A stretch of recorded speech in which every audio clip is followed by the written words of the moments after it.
एक कदीम और परवकार बस्ती के मज़ाफ़ात में ज़ायान नामी एक शख्स सुकूनत पजीर था, जिसके हाथ पांव तो सलामत थे मगर उसका जहन काहली की गिर्द में उठा हुआ था।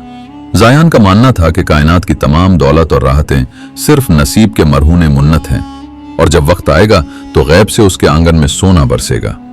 इस खाम ख्याली ने उसे इस कदर अपाहज कर दिया था कि घर में फाकों के डेरे थे और उसकी नेक बख्त शरीके हयात मेहनत मजदूरी करके बच्चों का पेट पालती।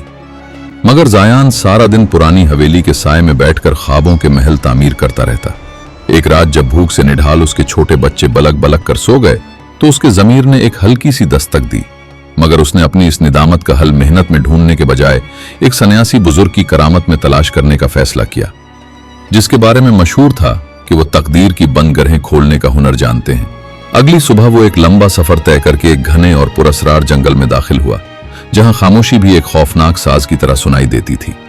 अभी वो कुछ ही दूर गया था कि उसका वास्ता एक नहीफ और मुर्दनी सी छाई हुई शेरनी से पड़ा, जिसकी आंखों में वहशत के बजाय बेबसी की लहरें रक्स कर रही थीं।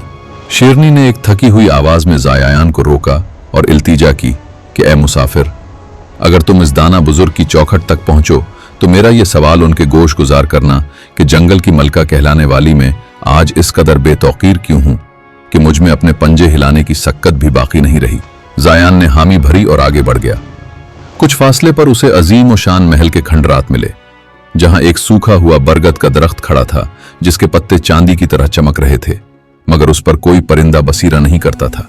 इस दरख्त ने हवा की सरसराहट में ज़ायान से सवाल किया कि ए मुसाफिर, मेरे वजूद में ऐसी क्या नहवीसियत है कि मेरे साए से चिड़ियाएं कतराती हैं और मेरी जड़ें इस बंजर जमीन में कैद होकर रह गई हैं।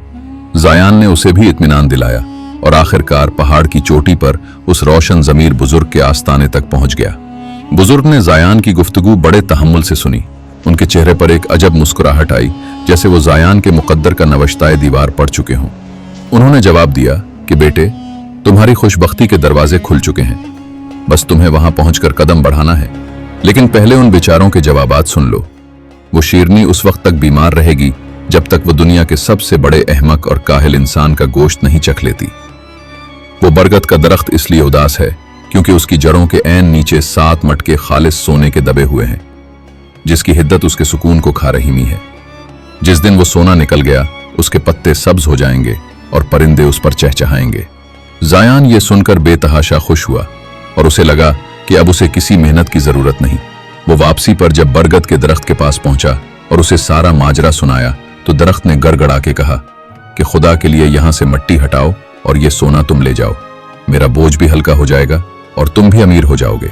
मगर ज़ायान ने अपनी मखसूस काहली से जवाब दिया कि मेरे पास खुदाई का वक्त नहीं है, मेरी अपनी किस्मत मेरा इंतजार कर रही है, मैं इतनी मुश्किल क्यों करूं।